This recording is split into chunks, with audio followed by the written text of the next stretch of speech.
Good morning, Misfits. Before we get started with the show, we just wanted to let you know that we have a brand spanking new podcast channel on YouTube. So if you're already on YouTube, make sure you hit that subscribe button. If you are listening to this podcast right now, make sure you head to our socials, head into Discord, find that link for this podcast, go to that and hit a subscribe on the channel. All right, it's showtime.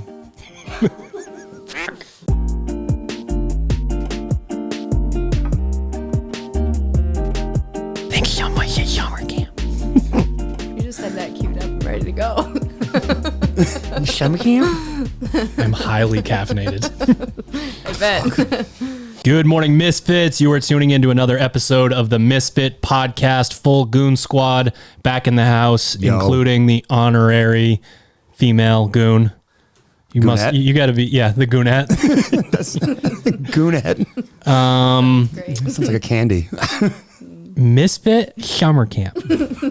June 23rd through the 25th, Misfit Athletics HQ. It'll be that time of year when the games athletes are sort of all around, hanging out, getting their stuff done. And it is our most community-focused camp that we do all year. You can get signed up at misfit.camp. Really beautiful time to be in the state of Maine. So if you've ever wondered what camp is like, what Maine is like, all that good stuff, misfit.camp, go ahead and get signed up. And when this podcast airs, we'll be 3 weeks or so out from off-season block number 2 getting started.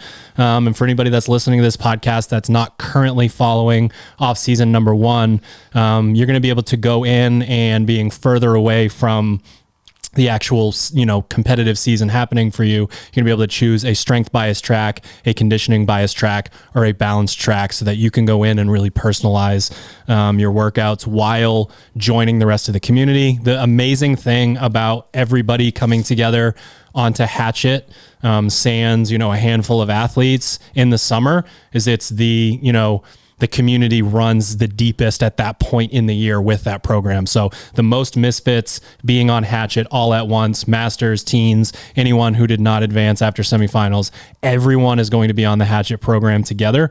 And there's some, you can road bike, you can swim. There are some options to get outside in there. So make sure you get signed up, misfitathletics.com, 2-week free trial. All right, we're here. It's time. Hey, Caroline. Hey. You decided to go team this year, and you've done some things now. You did the Open. You did team quarterfinals.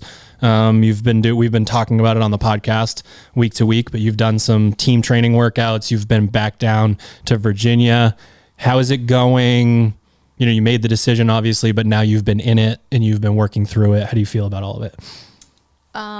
Really good. Actually, I kind of had a conversation with somebody the other day, where just kind of talking about how I really feel now, like very strongly that I 100% made the right decision. Good. Things have been really good with the team, things have been really good with the team, and the people down there, and just like having an environment with, so many athletes that are doing the same thing and like there for each other. It just made such a big difference for me. And like just being like coming back and forth, I kind of I can see the shift in my mindset and my motivation.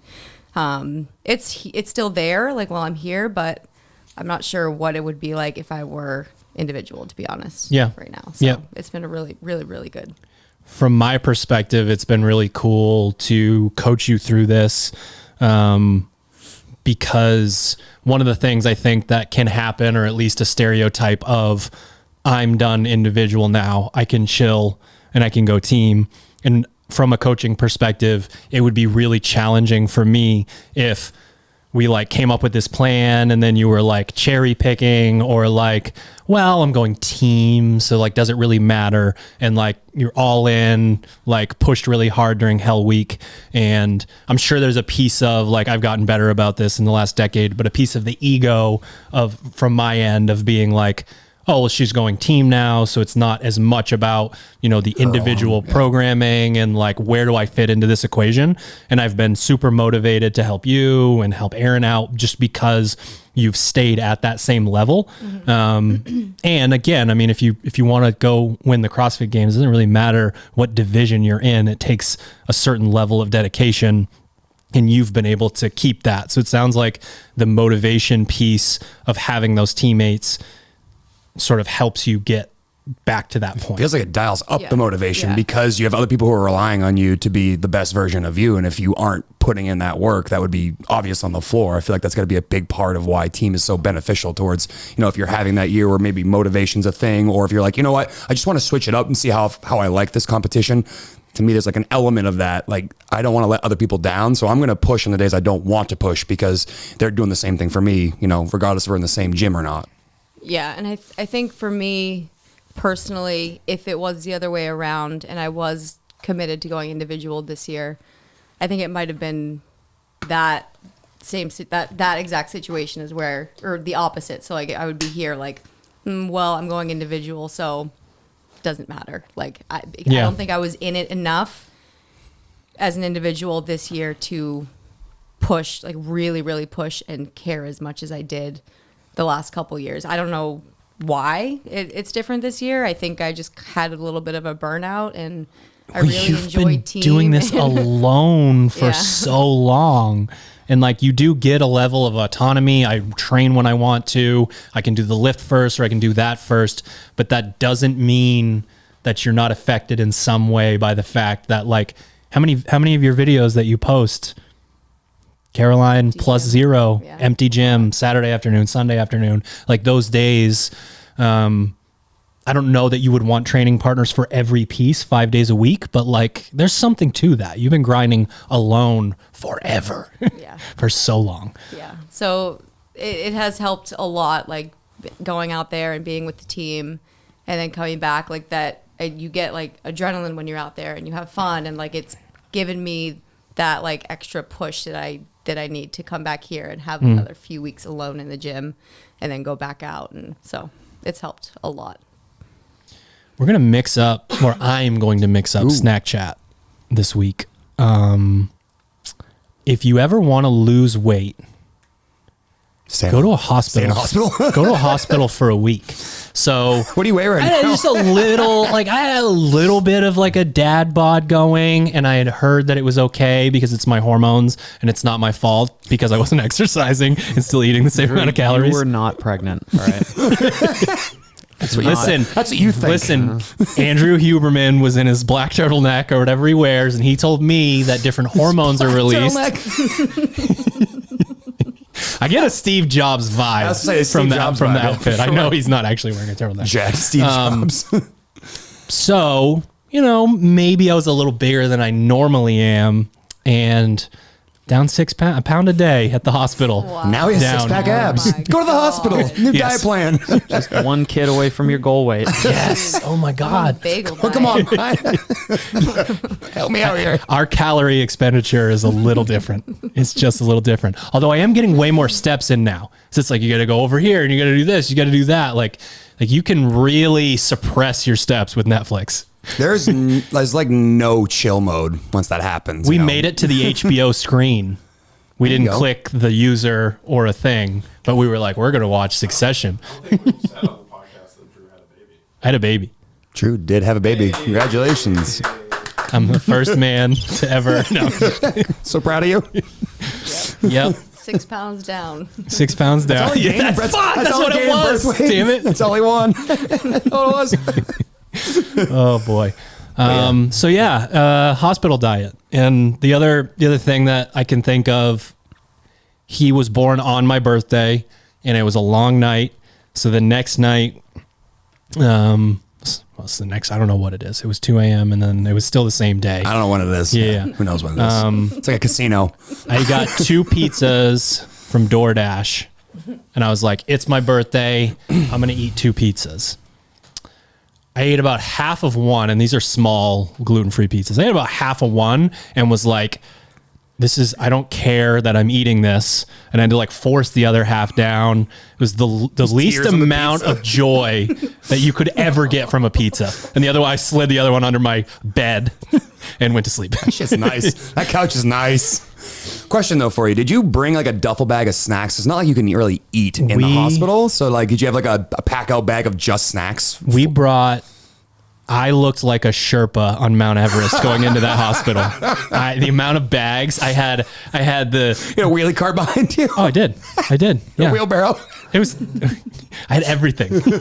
Yeah. So we had a lot of shit and they moved us 3 times.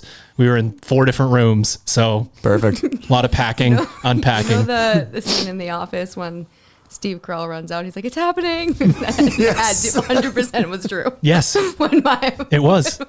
Going.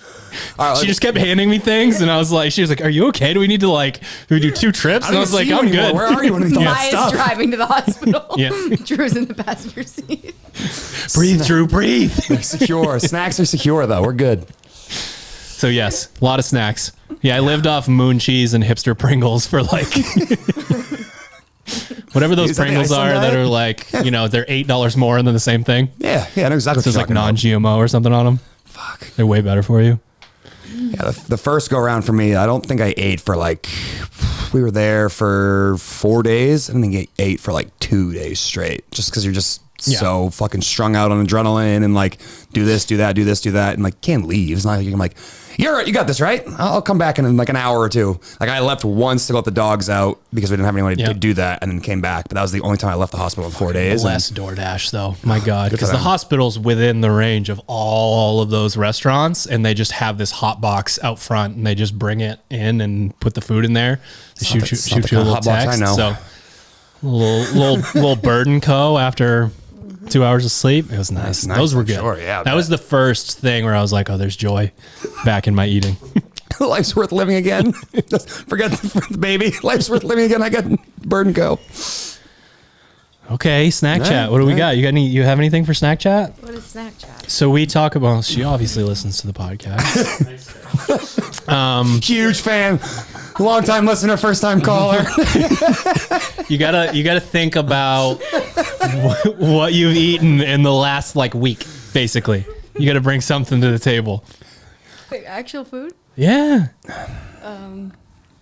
Oh God, there's been a lot of food that I've been eating. Did you have a food highlight in the last week? Yeah. So my Cookie King, Mr. Bobby My Cookie King. Booper the Cookie King. Mr. Bobby Cooper brings me snacks all the time. What a nice guy. He goes to Clayton's regularly and brought me a... Yeah, I never heard of that. What is that? In Yarmouth. It's like a little... Bakery. Is it kind of like Maples? Yeah, but there's more food, I think. I gotcha. So you can like, go get lunch and stuff. He brought me a peanut butter bar, and they're like this thick with chocolate and like this much peanut butter. So like chocolate's like this thin, and they do like smash like graham crackers in it and stuff. So it's like got a little crunch to it. What else? So on Friday, that was... I just went into anaphylactic shock and shit my pants. But keep going. Drew's dead. But it sounds good. Drew's dead, but it sounded good. That's my death row meal. Yeah. I don't need the needle. Yeah. Just bring me one of those bars. I'll just take 2 of those to go. Literally 2 go. Graham crackers and cashews, please. Graham cracker cashew sandwich. Listen, it's not like I said you need to try this. But I wanted to. You might need to try this. Yeah. Anyways, so Friday I coached Hatchet. He brought me one of those. So that was great. And then after Hatchet, we went to Crumble. We went to Crumble Cookies.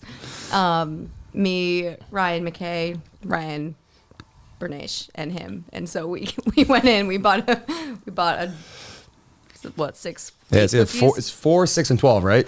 Hunter, you know this, right? He doesn't know. This. Yeah, Hunter doesn't know. So we bought a lot of cookies.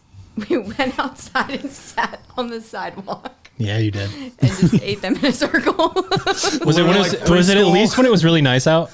Yeah. Okay. Yeah, they're in the rain on the sidewalk eating cookies. Outside. So people probably thought we were on drugs or homeless or something, but it was great. So that was and those homeless people are jacked. And I love those cookies. As we're leaving, so we eat all the cookies, most of them. I brought like 3 pieces home for Austin. And he was so sad because Austin, I had 12. Here's what you have left. The whole box. And I was picking him up So he gets in the car and he sees it from the window. And his eyes Oh my God. Disappointed in his It's like a face dog right with now. a new toy. wait, hold on. You're either going to be really disappointed or you'll understand. And he was like, what? They're not for me? And I was like, no, they are. And he was like, okay, then what? Are they all gone? I was like, well, there's only a few left, but I also have something else for him.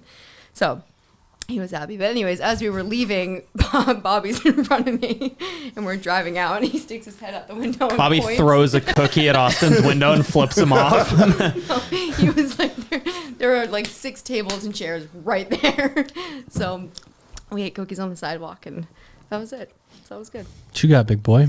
And I was thinking of the no joy eating. One year, Thanksgiving, I got talked into rowing a marathon. And I was like, you know what? The marathon rows is going to suck ass so bad, but Thanksgiving is going to be amazing afterwards. He found out it existed and that someone else did it, and that's how he was convinced. Yeah. And I got baited into doing it, if you remember correctly. You By go your back to- FOMO? By yourself?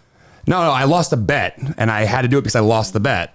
So anyways, I did the marathon rows, fucking 4 hours of rowing. It was terrible. I did not enjoy any of it. And I was like, but who cares? Thanksgiving is going to be amazing. There's gravy, mashed potatoes, stuffing, all that stuff. I went to my aunt's house to eat it, and I literally made the biggest plate, got all the ingredients on it, took like 6 bites, and I was like, I feel sick. And I literally laid on the couch and slept the rest of the afternoon. Do you It was the saddest remember Thanksgiving ever? Do you remember Cody's 2K row story? This is like vintage, like young Cody. Talking about like on the basketball court, that one? So he, Cody like started CrossFit, but then hurt his knee and he had never been on a rower before, supposedly. And Kyle Sykes told him to get on a rower and like hazed him and said, try to hold a 130 for 2,000 meters. Cody was like 15 or 16 years old. So I think he was right around 7 minutes, somewhere in that range. It was the first time he sat on the rower. And he's like, no, dude, seriously. Okay, so their mom was making ribs and I love ribs and I couldn't eat them. Seriously, ribs. I could and was like, okay. I mean, it makes sense that if you're like vomiting that you don't want to plate of ribs. He's like, no, dude, they were ribs and I love ribs. It's like, okay, congratulations. Congratulations. Hunter, snack chat. Save us.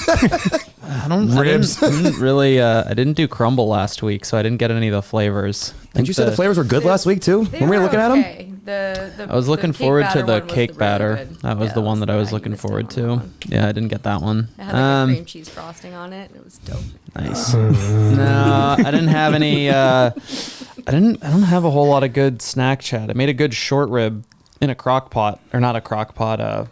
Dutch oven last week, and I'm doing a second attempt. Not attempt, but I got one of those. I got a meter, the Bluetooth meat thermometer. That's and the truth. I have a 2-inch cowboy steak sitting in my fridge. It's getting ready to get 2-inch cowboy. You know what I'm saying? Brine it and reverse sear it. So, yeah, that's. Can the name of this podcast be the 2-inch cowboy?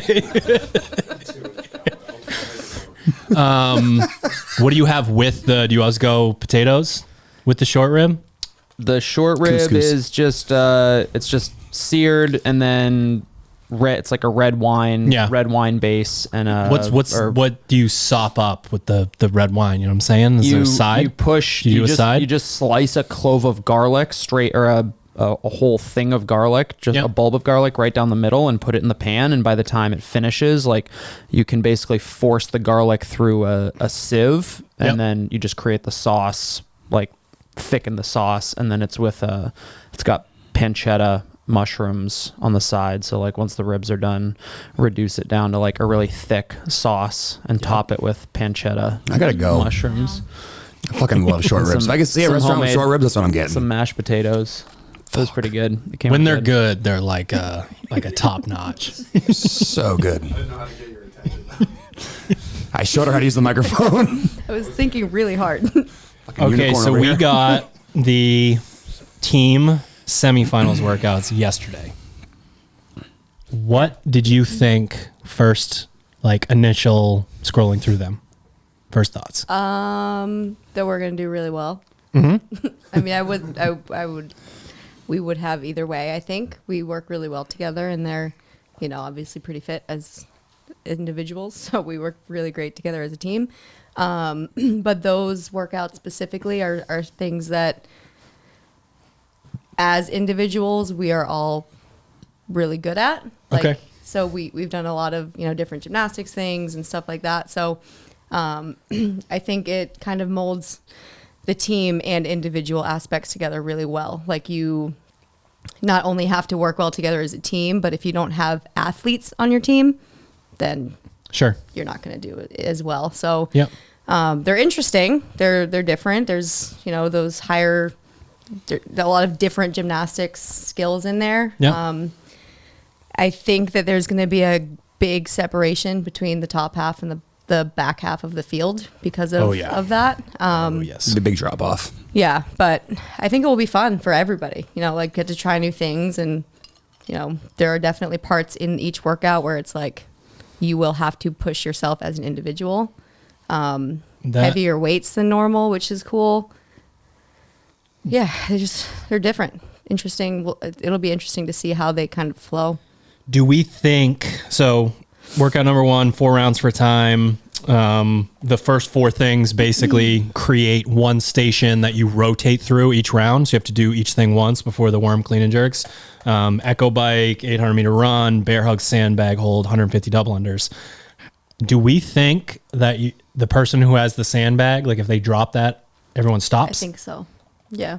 That's sort of what I was thinking too, because I saw the can't details. hold Like, the what is sandbag for 3 fucking minutes. Well, that's what the I'm thing. saying. That's But to me, that was the Unless first one where it's like, does it say bear hug? Oh, it says bear hug. Oh, gross. 200, 150.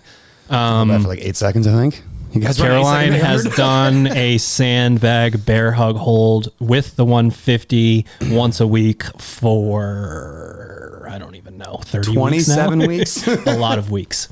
Yeah, you've done it a lot. Yeah. So you at least know what it's like. Yeah. It'll be interesting to see how going to the worm feels after that and stuff like that. Just because it's so taxing on your lower half that, like, when you hold it for that long and then you drop it, it's like, it feels like your legs don't work for 20 What's the seconds. 4th station on that one? Is bear hug, run, under. Echo bike, double under. double under. Okay, got it. Yeah. I couldn't remember Then what the 4th you do station was. 10, Does it 10 say worm clean and jerks. What the run is? Is it outside air runner? I'm guessing I would runner. assume it's on a runner. Probably a because rogue of runner. The sandbag hold. There has to be Yeah, a it'd penalty be- if we drop right. it. Like, Right. Yeah. So if I were to Treadmill guess, goes in it's reverse. like- so I don't know. It could be one of those things where you decide, you plan when you break it to keep Right. people moving. So Yeah. it's like, hey, we'll do a minute on, drop it for 15, work for a minute, drop it for 15 Yeah. until. And that makes it a done, totally but- different workout because heart rate, you think about interval style, like you got to get as many meters on the echo bike and the running as you can during that period. So Be that, interested. that changes that Is a it little dictated bit. how the rotation occurs in that graphic? I didn't know if they said like All it you have to go says in is this order. athletes must change stations every round. Just thinking that person if they But had to then go the from flow at the bottom says like, we'll tell you when you get there. Yeah, I was just thinking if you had to go from like holding that hefty sandbag and cooking your posterior chain, and you had to go run a 800 at a pretty fast clip afterwards. That'd be a really interesting strategy piece, and how you're gonna feel afterwards.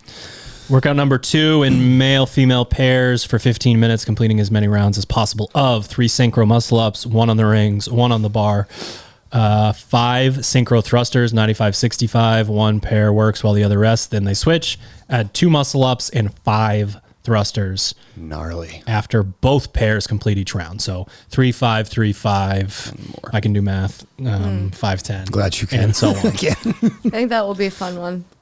I like the ring bar combo. Yeah. Yeah, I don't know. It's not. It's just. I mean, it is what it is. It's classic CrossFit. Yeah. So Yeah.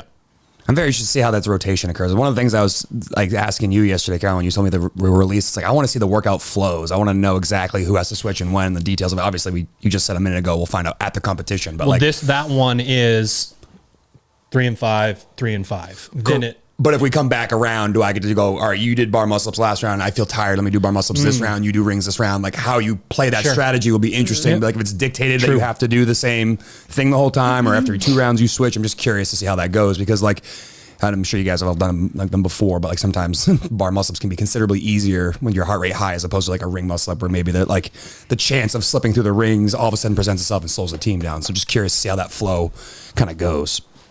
We got a nice little relay here. I like how they wrote sprint instead of run. So it's an 800-meter run, but then in this workout, is it a 400-meter sprint? I was like, oh, geez, okay. Thank you. 400-meter sprint? No. Nope, not really. Maybe the Olympics. So female 1, 400-meter sprint. So if you jog, you're done. 10 dumbbell bench press, 60 pounds. Yup. 15 left leg pistols, 15 right leg pistols, 3 handstand pirouettes. Then male number 1 does the same thing. And then the next one, it looks like it flips. So when female 2, male 2 go through, they do 15 dumbbell bench, 60/90, 90/60, however you want to say it, and then 10 pistols. So yeah, that's hefty. It's gonna be a separator for a lot of teams. That is hefty. It's a lot of reps with very heavy dumbbells. And it's intriguing too, because when we were at Wadapalooza, it was very much about, with the dumbbell bench press, it was about endurance. So you could tell the like meatheads sort of early on in the workout were cruising. This is only one time through. So technically fast twitch meathead, if you've got it in you. Because I mean, when we're over there, just a bunch of, chums, Joes. Chodes? Did you just call chodes? The 3 chodes. I sent that comment. It's like when people have like 100-pound dumbbells, it's like, can you do 10? Like that's kind of with the a 4-hour rest between 2. Sure. Yeah. So like 15 with the 90, like if you have someone that can blast through 15 with the 90, which I think a lot of games level athletes can probably do, but that's probably pushing a max set. Good thing it's been a part of our accessory year long. Yep. This is true. So that's an interesting workout. I don't know if you guys have any commentary on that bad boy. Yeah, it'd be very interesting to see how that run does to those things, because it's very different to go jog, or 400 and then go grab dumbbells and start benching. It's very different if you sprint that high heart rate and then try to move dumbbells. Like, I don't know if you guys have done that before, but like bench press with a high heart rate is very, very challenging to stay moving on, just because I think it's just lying flat and trying to breathe normal and forcing against gravity there. So that's a gnarly stimulus. Is it one athlete at a time? Yep. Yeah. Why does it say female 1 and male 1? Because they go, relay. so it's a relay. So it goes female, then male. So female 1 does that, then male 1 does that, and then it changes. So, but it is still relay style. Whenever they write relay, it's just one person at a time. Got it. Does it say what the pirouette standard is? Is it just a 360, like a full spinorama? My guess would be just 360 in a spins? box. in a box. Yeah, that'd be my guess. Or on parallel bars. What's that? Maybe on parallel bars. Yeah, I was gonna say Or too maybe advanced on, for like, that stage of the competition, maybe. I don't know that would be a great show at I semifinals. don't either. Or make them, yeah. Wow, I feel Probably like 3 just chair on the rotator floor in a box isn't. It could be that like hard? a distance, turn, distance, turn, distance, Right. turn, That's a good way something to do like it. that. Yeah. They could have the ramp in there. Who knows? I bet it's a box and you're literally doing a Spinning. 900, whatever it is. 1080 guy. Come on. All right. It's There's going to be 900. hard after those. What's bench. that? I feel like there's more to it, but maybe not. Well, I think so. Like you alluded to, it doesn't sound hard, but that doesn't mean people can do it. You know what I mean? Like like our standard Yeah. for hard is typically like. I thought you were going to my standard for hard. I can't look at Sheriff and say that at the same time. Man, I missed it. I was Stare in the in middle my of eyes. yawn. Right into my eyes. Okay, workout number 4, 5 rounds for time in male, female pairs of MF. Pair 1 starts 10/7 row calories. I don't understand. Oh, pair 1 will row 3. Do you both do it?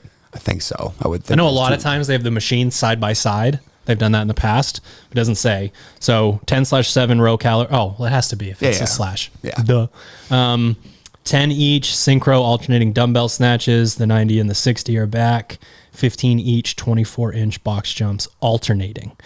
So 30 total. And then pair 2 starts 10 and 7, 20 of the dumbbell snatch and 10 30-inch box jumps. But those are with the lighter dumbbells. Normal weights. Yep. 50, 35. No, 70, 50. 70, 90, 50. 60. So Normal notes, regional notes when semifinal both weights. pairs have completed a round, switch positions. Pair 1 will row 3 times and ski 2 times. Pair 2 will ski 3 times and row 2 times. That's a burner right there. Yeah, the shoulder's going to be feeling some kind of way.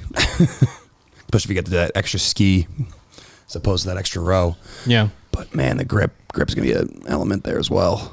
Just for anyone listening to the podcast, we currently aren't speaking because we're all staring at the screen. Little tiny screens. Yeah, sorry. looking at the workout. But again, I mean, sort of like what you said before, this is very much like it can be dumbed down to you're rowing, you're doing dumbbell snatches, and you're doing box jumps or box jumps. So I think a lot of people, if they don't have the guidance either from a coach or from experience, you'll see a lot of people ahead early on, and then We all crash and burns. behind, There'll be a lot of crash this and burns. is event 4, so hopefully Subtle you a little learn bit. your lesson a little bit On at the that workout point before in it. the workout, The or sprint. you're taught your lesson by how you feel after workout 3. You guys practice like the alternating box jump overs? I imagine just that's box like jumps, one isn't it? single box.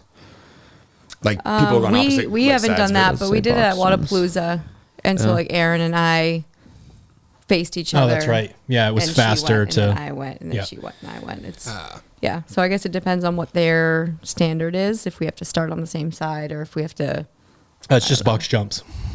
Oh.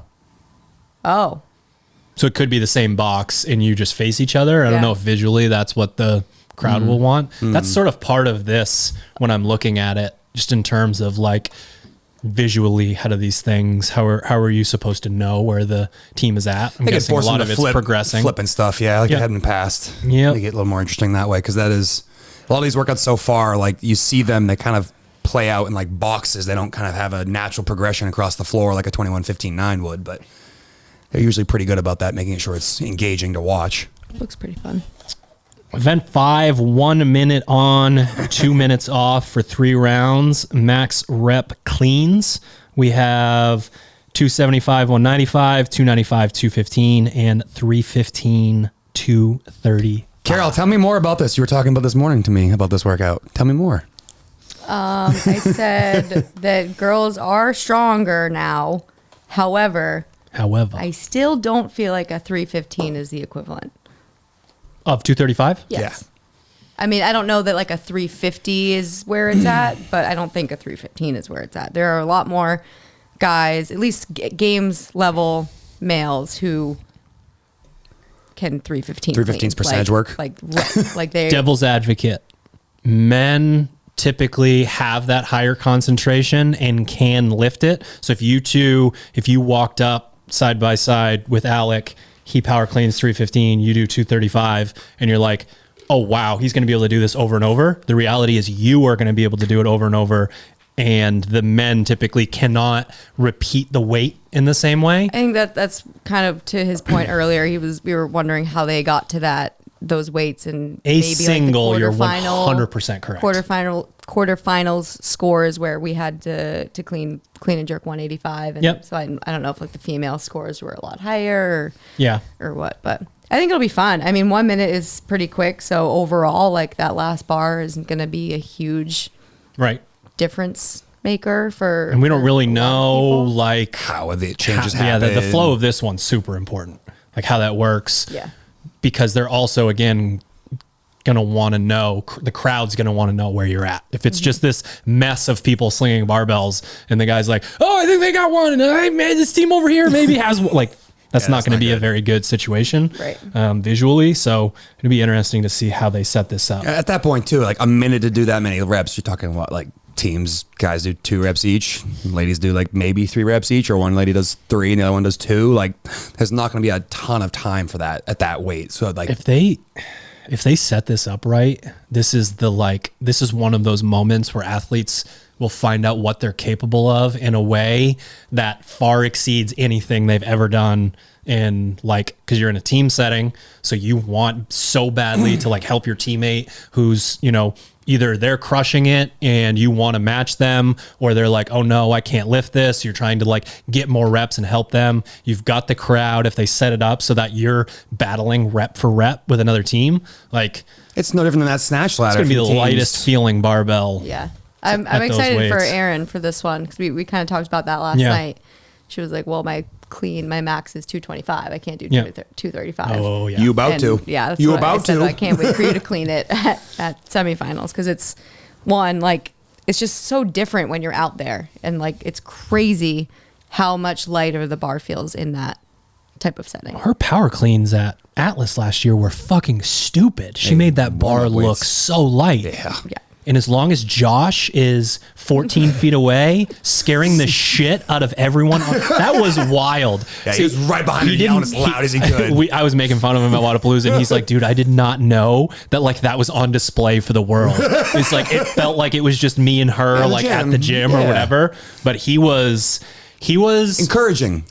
80% of Paige's brother, I would say, which is 100% more than any other human that's ever lived. Like, it was wild. She was doing the complex and he was losing. I don't know if you guys remember that or if you were out there, but holy shit. I it was do remember wild. that. Give him a little whole milk and he's Oh, on yeah. fire. Yeah. The kid has. That's the secret. He downs a gallon and he just starts screaming. He goes mad. Yeah. Fucking does go mad, He's bro. gonna be so Literally. mad about Does so this. bad. He'll I love don't it. even drink whole milk. He'll love it. Do I seem like I drink whole milk? Make sure Every you bring person some. Make sure you responds, bring some Yeah. to Orlando. All right, and then the grand finale, 15 worm burpees, 15 worm squats. Women complete 1 seated legless rope climb each. Men complete 10 strict chest to wall handstand push-ups each. Switch, 15 more, 15 more. Women complete 2 legless rope climbs each. Men complete 15 strict handstand push-ups each. Switch.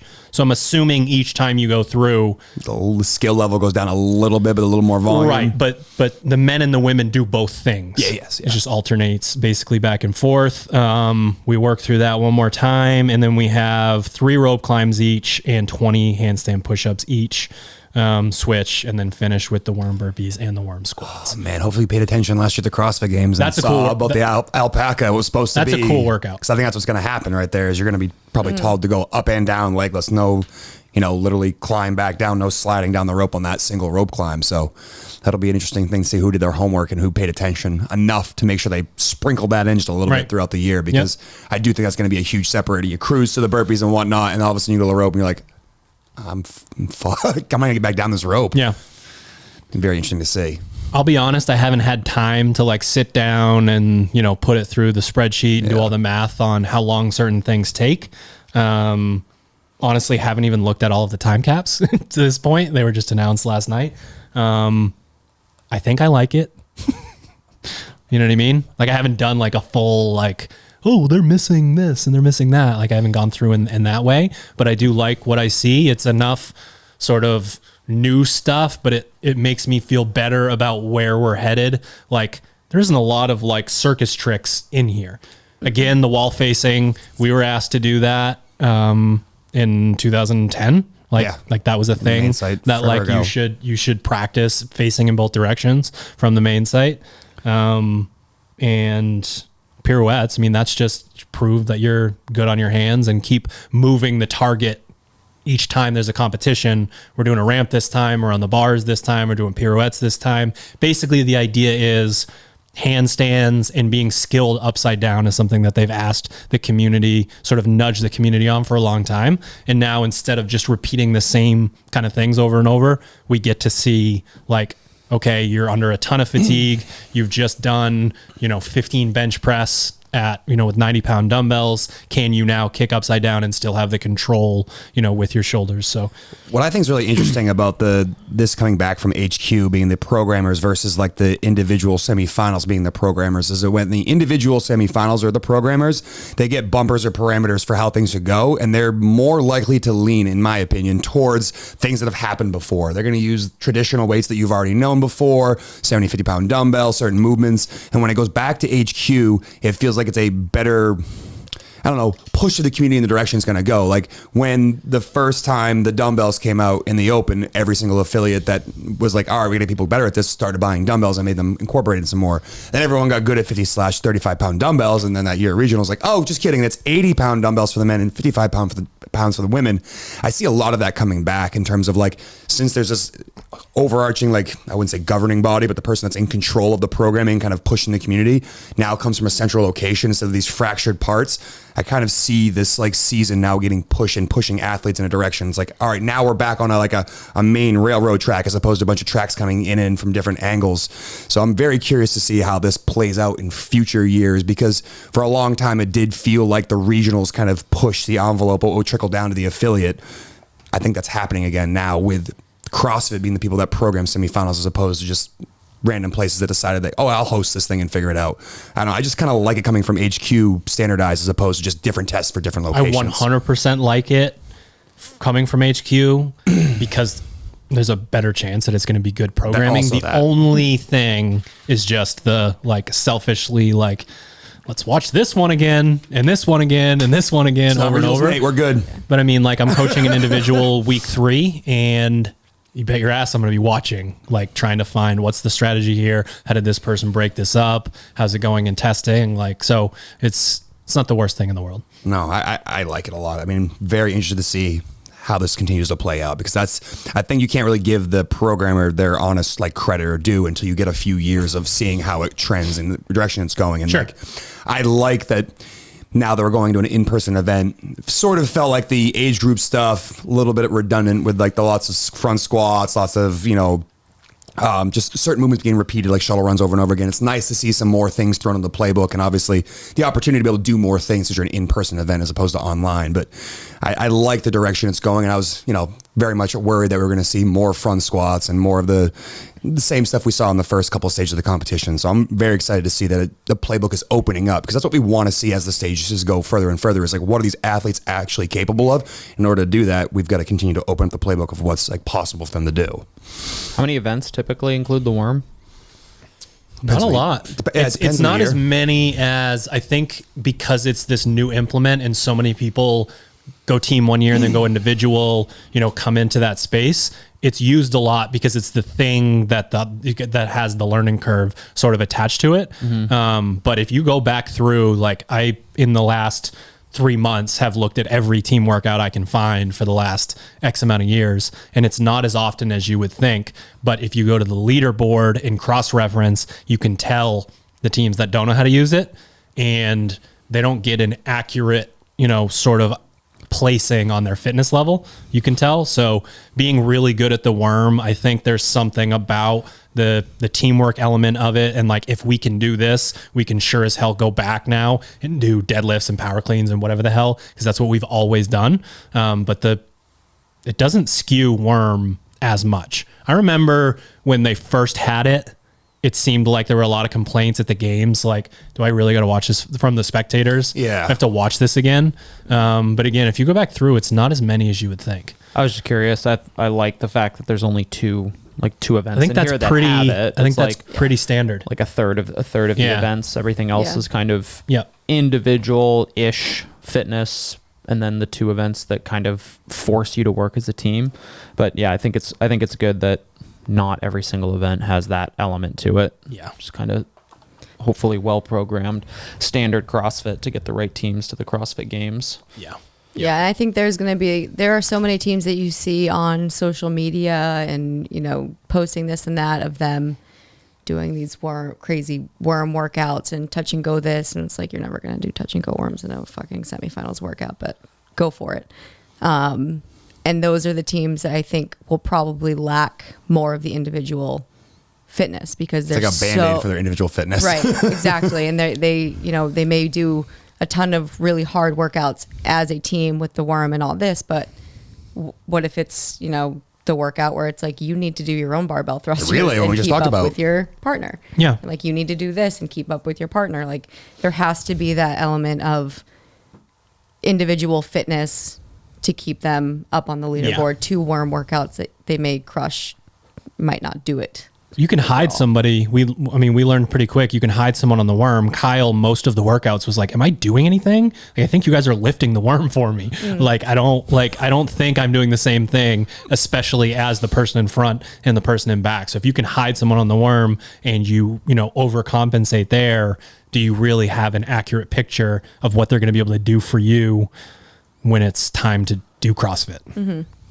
I'm just very glad you're week 1. So I don't have to do it. Speaking of her being week 1, I I mean, Ted, can you remember, have I not gone like You've never missed one of mine. anywhere since 2012? Like, This is the first year I had same thing. so I get in trouble with Maya when I watch football if there's like a touchdown and like I'm talking shit to the other team, like I know them, like basically because I scare her because it's totally quiet and then I start screaming. That's what the problem is. And I was like, if you think I'm bad watching football, Wait like for CrossFit. wait till semifinals happens and like they're all out on the floor and I'm not there. Like, Yeah. It's funny because in the moment, you being there, anytime I like see you, I'm on the field and you're in the crowd, it's like, that's like the only calm that I experienced during the weekend. yeah. So I don't know what I'm going to do. Yeah, recenter. I'm gonna have I mean, to we're have, sending like, we're sending the fat head of cavalry. you or The crew's going to be there. You got Jen and Gabe. Ted are going to be there.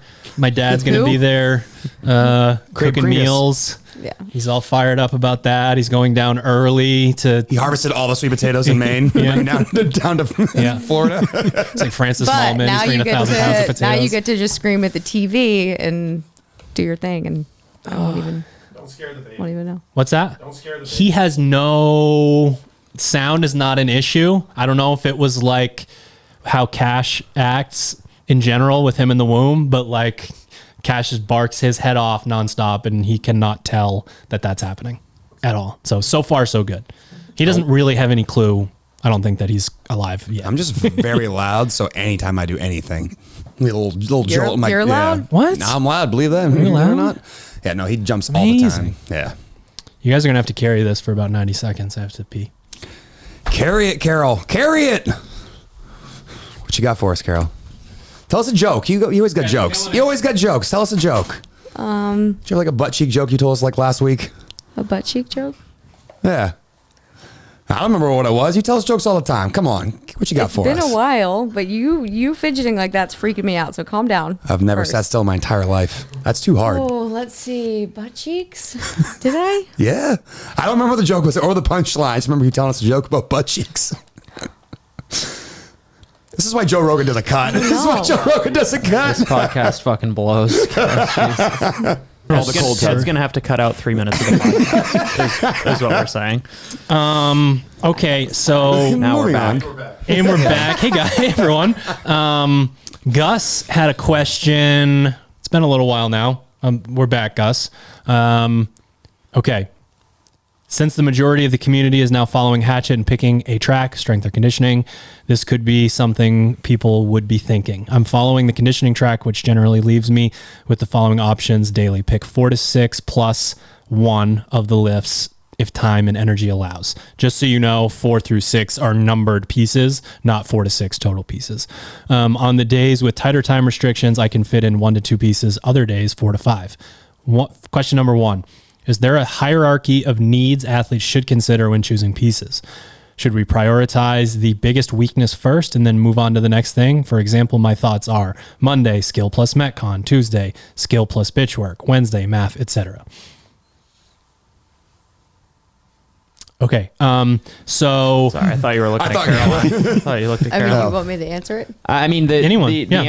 answer is there's always a hierarchy of needs Yeah. of the athlete, and it's completely dependent on who you are. And some days you're going to get served with something that's like, I need this piece, but it happens to be 38 minutes long or an hour long, and that just dictates the fact that now you're only doing 2 training pieces instead of 4 or 5. So I don't think that thinking of things in terms of number of training pieces per day is the correct way to approach it. It's see what you've got, what are you trying to bias, then what is the hierarchy of needs as far as each training piece goes, and then I would just like you have no idea how you're going to feel on that day. You're going to take Personal longer. You're going to inventory. take longer to warm up. Are you feeling junky from the day before? Are you feeling super fresh? You got a lot of energy and you burn it all on the first piece. There's a lot of variables to consider, but the answer is like everything. There's a hierarchy for everything that you have to decide from, and choosing and moving through things at a pace in order to accommodate a specific number of training pieces, I think is the wrong approach. It's hierarchy. These are the training pieces I need to do. Okay, I'm going to do what I need to do to prepare for that training piece specifically. And if after that I note that I only have time for one more thing, like rack and stack your priorities, but thinking about it in terms of number of training pieces is the wrong way to do it, especially if you're on a time constricted schedule. That's the reason we give a range, right? So if we're saying if you have additional time, add 1 to 2, right? Or 0 to 2, there's a big difference between skill and accessory and a lift and a conditioning piece, right? Like they affect you in different ways, depends on what you've already done within the day. So again, number of pieces, not quite as important, I think, than just like most people. Balanced track should get a lift and a conditioning piece in most days. Yeah, it's like a left brain versus right brain kind of thing. I think like right brain's like, I have to do this many pieces every single day. This is what the programming says. I always have to hit 3 pieces every single day. Or like the left brain's like, no, I have the energy to do like one thing good today and then I'll see what happens. So like yesterday, for example, the opportunity to do the affiliate class, which had things like wall facing handstand pushups, wall balls, and snatching, things I like to do. And then there's a piece last week that I missed because of just life was, I think it was 100-meter repeats on the runner. If I'm thinking priorities here, I have enough time to do both things. It takes about the exact same amount of time, but one thing had a higher priority in my mind of things I need to accomplish. So I was like, you know what? As fun as the wall facing handstand push-up wall ball workout would be for me, this is a better use of my time. So I would encourage, Gus to do the same thing. You look at your pieces and you go, all right, can I pour really good energy into one thing? And then just have that be kind of my mindset going in. And if I have more at the end to give, great, do something else. But if you get into that like rigid pattern of like, athlete guilt, or I have to do this many pieces because it's written on a website and I won't feel accomplished if I don't. I think that's a really poor outlook on like how to approach your pieces. It's like, how can I gain a lot from just one thing I'm going to do and have that to be the only thing I'm thinking about? Because when you think about having to do like 7 pieces every single day, that's overwhelming and oftentimes causes, procrastination and a lack of effort and energy because you're thinking about the things coming down the line that you have to do instead of like what's directly in front of you. Yeah, I think taking advantage of seeing the full week in advance will help a lot. If you can go in and like look and map out your 5 days of training, 4 or 5 days of training that you're doing. Personally, I would have, like a lift and a conditioning piece that like, these are the 2 that I need, or I need/want to hit each day, just to know that like I'll leave the gym and feel like I accomplished, X, Y, and Z, and then have a few cells or blocks or list out a few other the workout skills, accessory, whatever it is, that it's like, okay, I'll prioritize these 2, make sure that I get my lift conditioning in, and then if I have time I'll pick from either the skill or the accessory. And there are days where like you can hit your conditioning piece or you hit your whatever, and then it's like, well, that did the trick and I'm good. I'm gonna cool down, recover, eat, go home, go about my day, and that's fine. So I think if you give yourself really tight parameters, you're just going to lead to a burnout or like guilt or, I didn't have time to do this, I'm failing as an athlete, whatever. But if you keep it a little bit loose, especially right now, to keep it more fun, and so that when it does, come time to ramp back up for the open and quarterfinals, you have that extra push to then, okay, now I need to tighten things up a little bit. I know that I need to work on this, and I'm going to prioritize some of these other like high skill things. When it comes time for that, it'll be easier to get those extra things done on a time crunch, I guess, rather than trying to squeeze everything in now, not get as quality of movement in, and stress out about it. So prioritize things that are going to make you feel like you accomplished what you needed to in the gym, so that you can leave feeling good about your session, and then have things off to the side where if you have extra time you can plug it in. Yeah, I'd always rather look at the end of be on like a Friday or a Saturday and have a really good week of training in so far and be like, you know what? I have an extra half hour. I can do that skill work I missed on Tuesday, as opposed to trying to jam it all in the front half of the week and not getting quality work in. This is actually something I work with a couple of my remote clients on. Is like, I'm actually going to give you a little bit less than even potentially the Hatchet off season track has for you, because I really want you to focus on like these things specifically. And while you might be like, all right, well, everybody else is doing 4 pieces a day and I'm only doing 2 or 3. It's like, yeah, it's because I really want you to double down and focus on these 2 or 3 things, because I know if I give you too many things to do, you're going to feel guilty about not getting it done. And that's going to impair your ability to be consistent. And that's really the biggest thing that I'm trying to impart on athletes, is how much consistency matters in your training, almost more so than like what you do on the day to day. Is how consistent can you be? 8 pieces, 6 pieces, 4 pieces, 2 pieces, 0. I don't want to train anymore. Like, Describes the beginning of a phase for a lot of athletes right there. We really don't want that.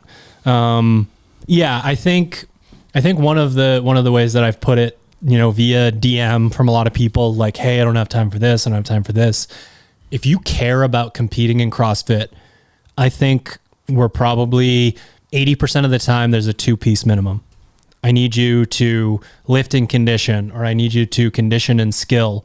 I think it's just this one small step up from I'm showing up to affiliate class. It's just whatever they asked for, and I'm going to get it done and leave. If you care about competing, adding one thing to that sort of idea, I think is where we start to get to a point where it's like you can really make some changes and start to get better at this sport. It doesn't need, when you are capable of adding a 3rd piece and a 4th piece, it doesn't have to be 5 days a week. It's not 2 or 3 or 4. I do that many a day. It's like I do 2 a day, 5 days a week. Maybe it's 4 days a week sometime if life's getting stressful. And then if I can add a piece here or there and it actually fits, I have the energy for it, I can tackle it. And that's one thing that I think has been really good feedback from the community that will be a big part of phase 1, which again, we're pretty far away from that. It's in the fall, but in phase 1, the very first line of instructions will be open athletes, and it'll just be those 2 mandatory things. Here's what we think makes the most sense for you guys. If you do these 2 things 4 to 5 days a week, we're going to be able to help you move the needle. And then there are going to be all those extras down there. And sometimes it's daunting because there are a lot of them, but we just believe a lot in that personalization factor. We need to present the things to you that will help you get better. Yeah, I just always go back. It's not like what you're doing, it's how you're doing it. That's what I care most about. And that's the kind of conversation I want to have with an athlete after they've done a good training day, is like how you did everything. Like, what's really great about the athletes that I work with is we've established a relationship where it's not just put a score in a cell. Like, I did this Metcon, this was my time. This was my time. I broke it up this way. I thought about this during this part. I did this part this way, did that part this way, and having conversations about, all right, that went great. Like, let's talk about what you could have done differently, or what you could have done better, or what could have done, what you learned from this session.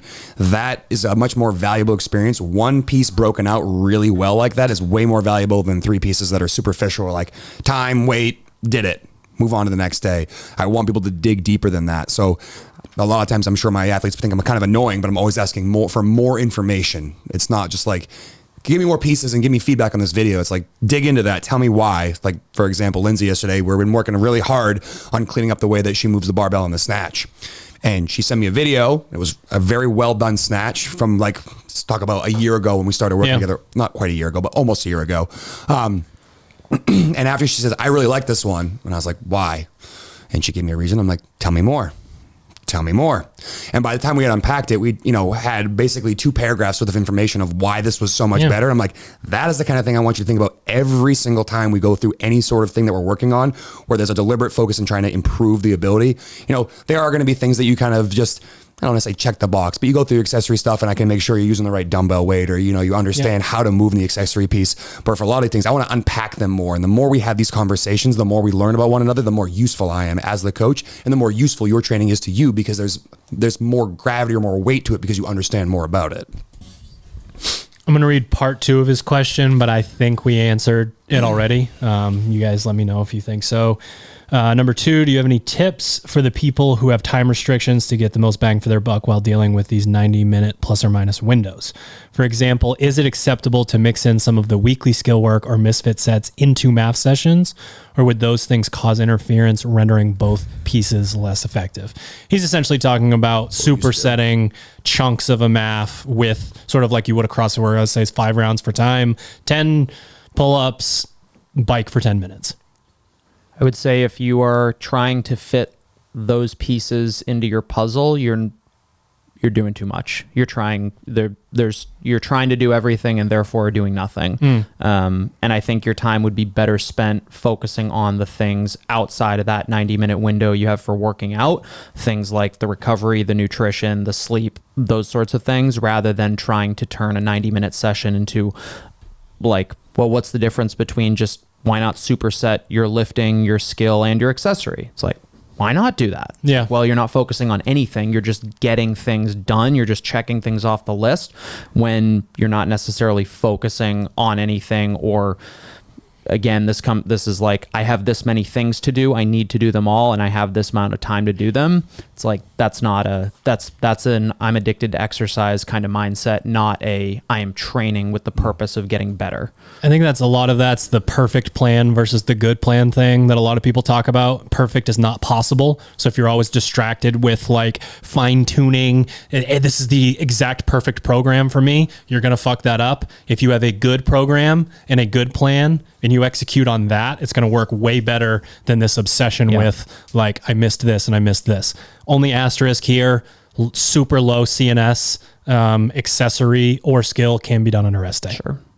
Yeah, I agree with what you said, Hunter. I just say the only other side of that potentially be considered is if you're really struggling to do a math, and this might convince you to do a math, which is something we used to do on the programming itself, would be like, row for a 2K and then get off and do 10 strict handstand push-ups and then do that for 5 rounds. Like if it's going to get you to maybe do some of those longer pieces because you're like really against sitting kind on of a different application, but same different concept, application. yeah. Basically just kind of like the baby steps into getting into it. If that helps you, sure. But I also agree with you at some point, if you're just doing exercise because you like exercise, recognize that and that's fine. And just know that's not going to be the most effective way to train.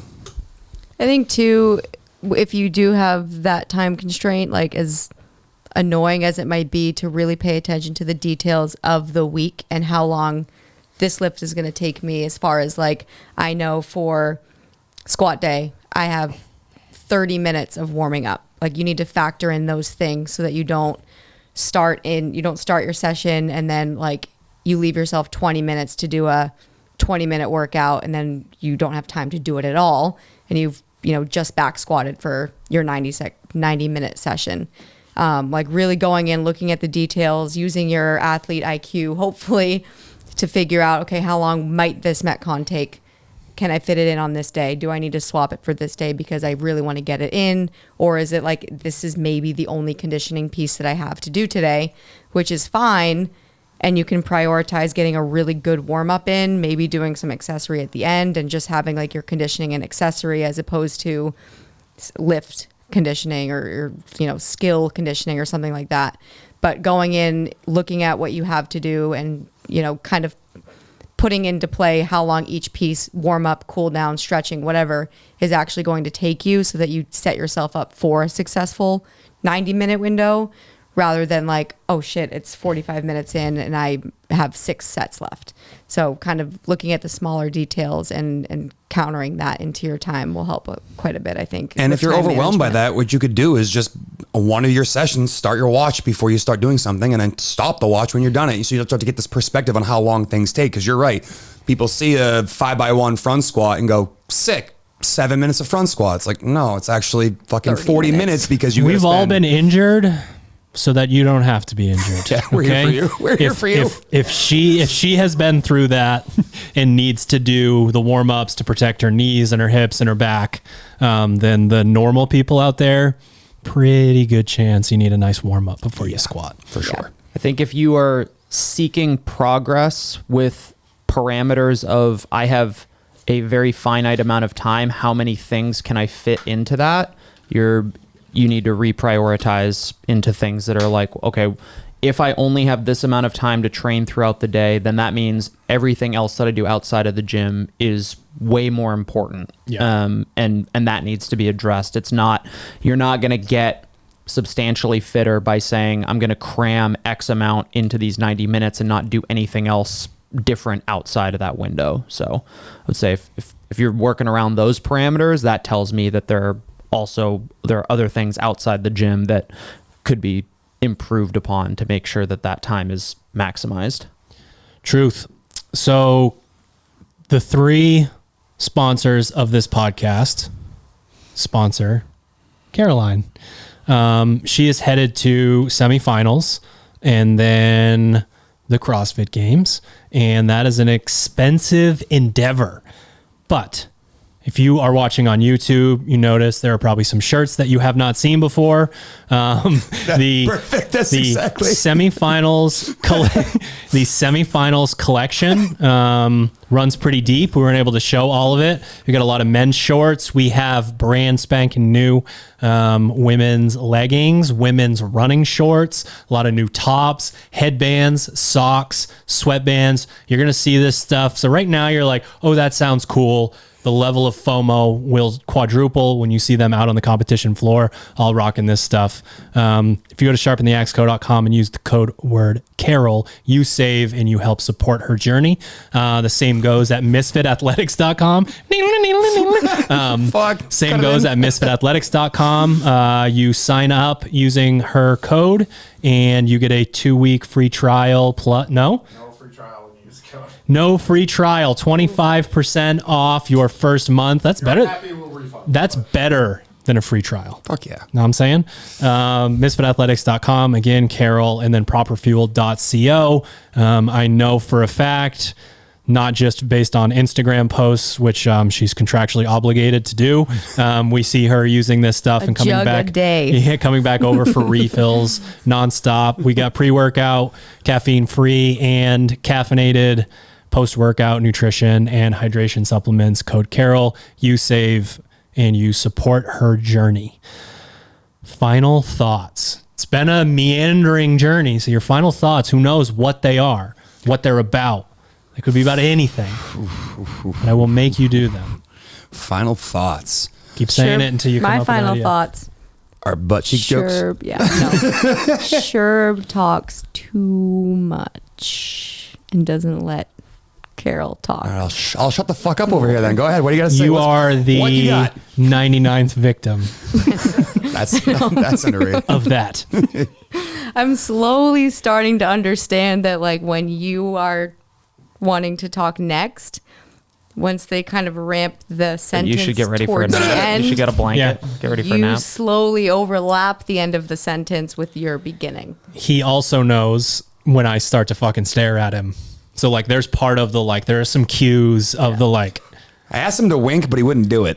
I said, every time you want to talk, just wink. If you've never seen Sherb wink before, it's one of the creepiest things in the world. Yeah, it's not great. Not great. Oh, that's creepy.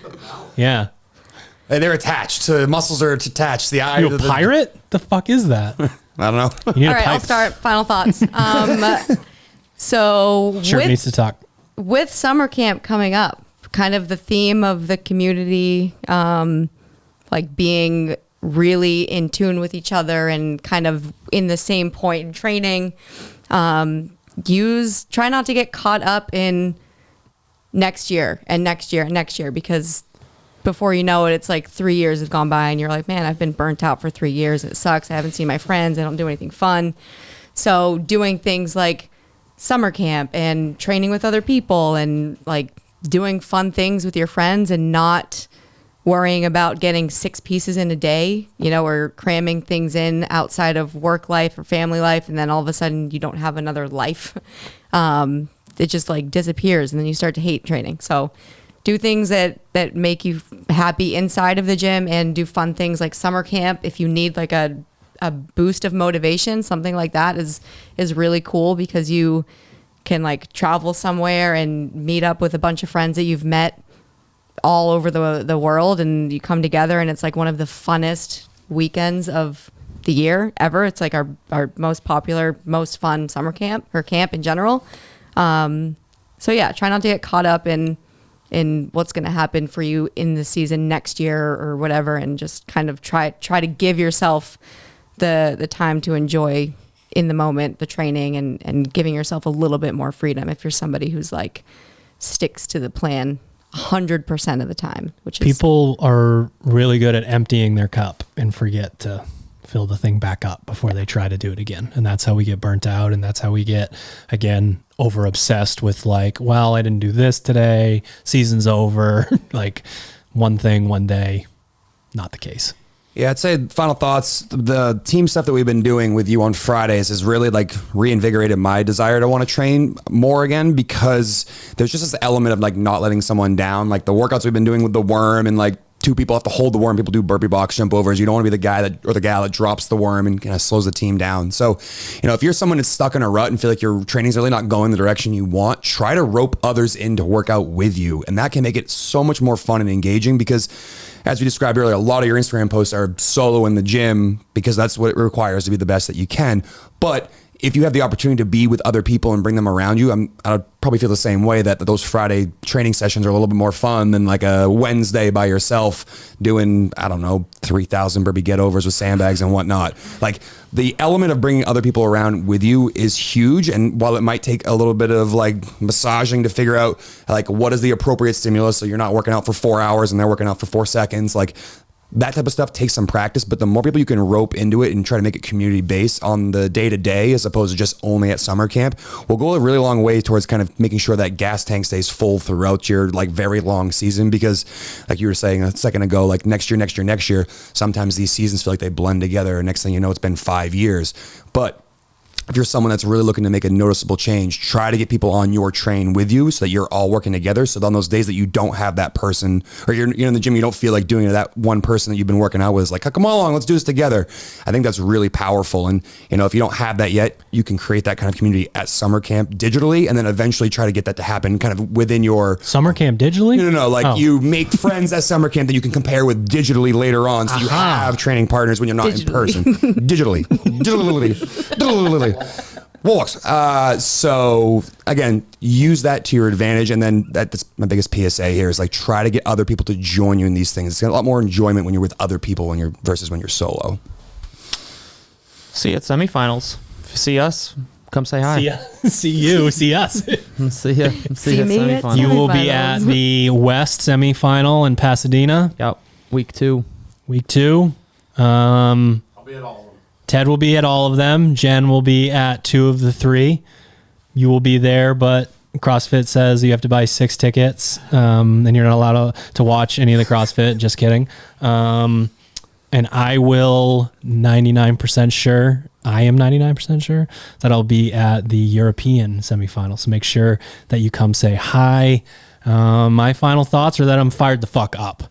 I'm ready for this. I'm fired. It turns out I'm fired. It's not that bad, Show them what they really want. Oh, shit. Okay, so members only. I'm officially part of the club. Ladies and gentlemen, I got the daddy walkers on. I will say these are the designer version, and my wife actually didn't think about New Balance and dad. She just went on one of those hipster sneaker sites, and she was like, oh, these are expensive, I'll buy them, basically. So I thought they were fresh. I had to wait, though. I felt like I had to wait. Right? I can't be rocking when you these. said those shoes, I really just pictured, like the white one. Shoe, black sole, blue. When New we drove Balance. up this morning in those shoes, I could like smell fresh cut grass. Smelled like somebody was grilling. He's flipping hamburgers. I had a feeling he had on those New Yelling at Balance. kids in the pool. Normally, I would walk directly from my truck into the office, get the coffee going. I might have mingled outside with everyone and waited for someone to say something about my shoes. I might have done that. I don't know. We'll never know. That didn't happen. Did we do it? We did it. Done. Thank you for tuning in to another episode of the Misfit podcast. And thank you to our show sponsors, properfuel.co, sharpentheaxeco.com, misfitathletics.com. Use the code word Carol on all 3. You save some things and she gets some money. And that's how that works. Cool. See you next week. Thanks, guys. Summer camp.